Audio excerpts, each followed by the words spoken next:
everybody, welcome back to the Let's Make Food from Food Kitchen, where we're making pie crust. What kind of pie crust? Well, the kind for your sweet ingredients. There's a savory pie crust and a sweet pie crust. The main difference is just the sugar. If you're making a savory pie crust, just leave out that sugar, no big deal. What I have here is 2.5 cups of unbleached flour. I have 1 cup of unsalted butter. It's very cold and cubed, so we need to get right to work with this. But first, we want to add in our salt, which is 1 teaspoon. And the sugar is optional, whether you're making a sweet or a savory pie. I'm going to put it in because I am making a good old-fashioned American apple pie coming up pretty soon. So that'll be the next episode. We're just going to take our pastry blender and mix that up. And then I want to quickly take my butter. I don't want it to warm up at all. You can actually freeze your butter and then grate it on a cheese grater if you want. I did that one time. It was kind of rough on my fingers. I wasn't very good at it, but maybe some of you are a little more skilled with the cheese grater. So I just go ahead and ahead of time I cube up my butter and then I put it back in the fridge so that it stays nice and cold until I'm ready to use it. You can also do this with a fork. You can do it with a blender. Whatever tools you want to use. The blender is really the fastest and the easiest way, but not everybody has a blender or a food processor. That's what I should be saying, I think, is a food processor. So we're just going to do it this way. Plus, sometimes it feels nice to work with your hands and just have an accomplishment, and I think you burn maybe 1 or 2 more calories than you would if you did it with a food processor. Pie crust is traced back to the ancient Greeks who made the pastry, and I believe then it was just flour and water, and they would make their little meat pies with it, they would make fruit pies with it, and of course it has evolved where we've added our delicious butter. I'm just going to keep scraping this off. What our goal here is, we want it to become crumbly, broken down. It'll just look like big crumbles. So we want all of that butter to get mixed in there with the crumbles. And once we've accomplished that, and this is very cold water too, you want your water to be really cold. You can even put an ice cube in there before you use it to keep it cold. And why, Michelle, do we want our butter and our water to be cold? Well, let me tell you, I'm glad you asked. What happens if you have room temperature butter and room temperature water? Well, yes, it would be easier to mix into our dough. It would not be as buttery or as flaky. So if you want that flaky, delicious dough that it just breaks apart so easily when you taste it, it crumbles and has those buttery, flaky layers, this is the way to do it. So we're starting to get there. There's still a few crumbles that are a little too big for my liking, so I'm just going to keep at it. But you'll start to see that the flour and butter sticks to my pastry blender less as we go through. I mean, it's really starting to get very crumbly, and this is kind of the consistency that we want to start seeing. So we're just going to keep going another minute or so, and that'll be done. The next thing I have set out and ready to go is plastic wrap. I have 2 sheets of plastic wrap. And I have 2 because this recipe is for 2 pie crusts. Because I'm making an apple pie, there's a top and a bottom. And you might be wondering why I'm not just making the apple pie and the crust recipe all at the same time. The main reason I do it is some people just go buy their pie crust, and that's totally fine if that's what you want to do. And they're not going to want to sit through the portion of a pie episode for the crust. So I'm just going to make 1 episode for the sweet pie crusts, and that'll just be the reference for episodes going forward, so that whatever the filling is, we can just make the filling and move on with our day. Especially if you've already made the pie crust before, you don't have to keep watching it. And if you haven't seen it, then you can definitely go and watch it. It just gives you options, so that's why I do it.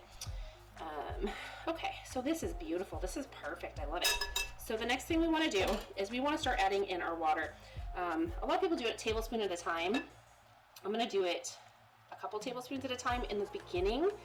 We probably aren't going to use all of the water, but you might. All we want to do is get it to come together. That's all the water we need. So you might, it just depends on the moisture in the area that you live. Right now in Tennessee, it's warmer, it's getting humid, so I probably won't need as much water as somewhere like Arizona and Phoenix. It's going to be a lot drier and they're going to need that moisture added in. So I just want this to come together as a dough ball. I don't want it to be super wet. So I'm going to stop where I've got maybe probably 1/4 of a cup of water left out of there. So I'm just going to leave it there and get this together, and then that'll tell me if I need to add more. And it doesn't really look like I do. I believe that this is good. So what I want to do now, I just want to get any delicious goodness off of my bowl. So we want to split this in two.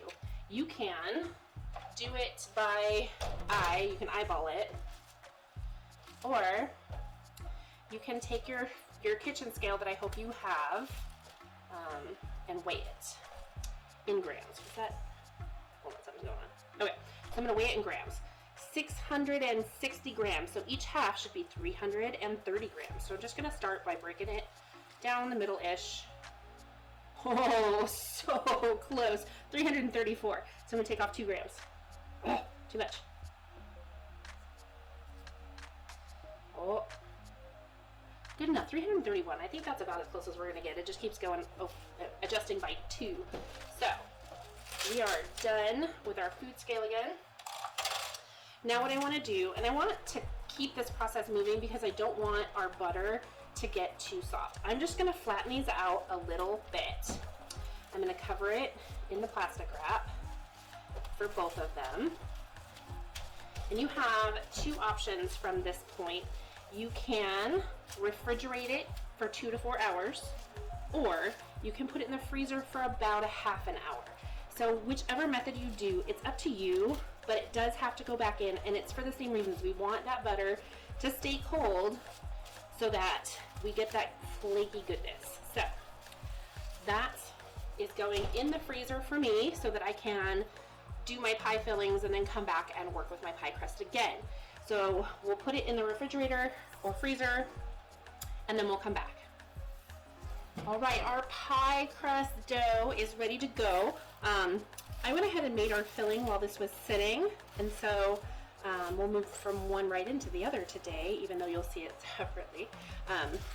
What I did is I left this in the freezer for half an hour, and then I moved it to the fridge because I didn't want it to actually freeze. I just wanted it to stay really cold. So we are going to just flour this really well. That's better. I'm going to set it down and dust the top a little bit. I'm going to hit my rolling pin a little bit. A little bit here and a little bit there and a little bit everywhere. Okay. I cracked myself up a little too much. Okay, we're just going to roll it out. We want to get it thin and round. So that's a 10-inch, 9.5-inch pie tin. So we want this to be roughly 11 inches. And we're going to have to do it gently and carefully, otherwise we're going to start splitting it up, and then we're going to have to patch it. Pie dough can be a challenge to work with, and it takes some practice, and I am by no means an expert at it. So when you pick it up, you have to be gentle. See, it's splitting apart over here. So what I'm going to do is try to roll it together, and then I'm going to push it back with my fingers because I don't want it splitting. So you just have to start judging where your thicker parts are in your dough, and then that's what you want to roll towards the edges, those thicker parts that you find. And just keep on going. See, this is splitting right here, and it's okay. I'm going to fix it. What I can do is take this little part right there and push it into it, and then I'll roll it down, and it'll eventually either stick to my rolling pin or stick to the dough. The dough is my preference. This can be, like I said, a little challenging, and just be patient and keep working with it until you get where you want to be. So that's what I'm going to do. So as you can see, I just ended up folding it over on itself so the edge would be a little more even, and I'm going to do that right here too. So I'm going to roll back, and that'll push some of that dough back in, and then I'm going to roll it back this way, and then our edge will be a little smoother right where we did that. And that'll help get it. And if you're not sure if you're getting white enough, take your pie tin and go upside down. If it's just to the edges, that's not enough because you need that dough to cover up this distance as well. So I need to go further out at least another inch. But that's a good way to gauge it too. And we're going for an even thickness if we can get it. So I'm just gonna fold those again on this side. I guess not again, I haven't done this one yet. And then push it back out. And the edges don't need to be perfect because you end up trimming those off anyway. But I just don't want them to split so early that I can't make my dough bigger. Or my circle bigger. Circle of friends, circle of dough. I don't know what I'm saying anymore. Make me stop. Somebody stop me. Okay. So now we're gonna test our size again. Close, we're closer. I wanna come this way and just bring this edge out a little bit further. Good, good, good. Okay. That I'm happy with this right here. So what I wanna do is sprinkle a little more flour on here. And so what's gonna happen is I'm going to, let me do it from the side so you can see what I'm doing. I'm going to peel up this edge and wrap it around. Ooh, hopefully that's pretty wet too. I'm gonna go ahead and flour this as I go because it's kind of wet. And you're gonna just keep wrapping it around your rolling pin. There we go. Flour it some more. And the reason that you do this, bear with me here for one more second as I get it all the way off, is so that when you transfer it, I'm just gonna put this down to keep the bottom of my pie pan clean. Watch this. Let me do it from this side so you guys can watch it unroll. So I'm gonna take this edge and open it up, try to center it. Boom.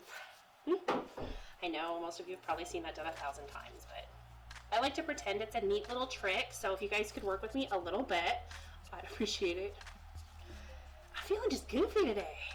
You guys have those moments where you just feel goofy?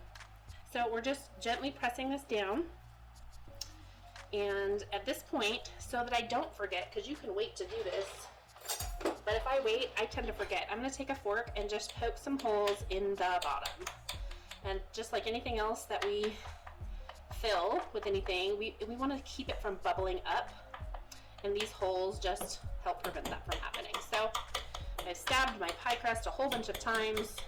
Done. So I wanna take, which knife do I want? Let's go with this one. And I want to take my pie crust and trim the very edges of it. Just like this. And this just gives it a clean edge. It makes it all pretty. Set that little spot right there. That's not gonna be so pretty right there. But I'm gonna leave it. You know why? Because we are human beings and we are not full of perfection, and that's perfectly acceptable. Okay. All right, done with that part. If you liked today's episode, please click the like button. If you enjoy this sort of content, please consider subscribing to our channel. Directions are down below in the description. If there's something you'd like to see us make or you have questions, please let us know what they are in the comments. From my kitchen to yours, let's make food from food. That's one for the puppy.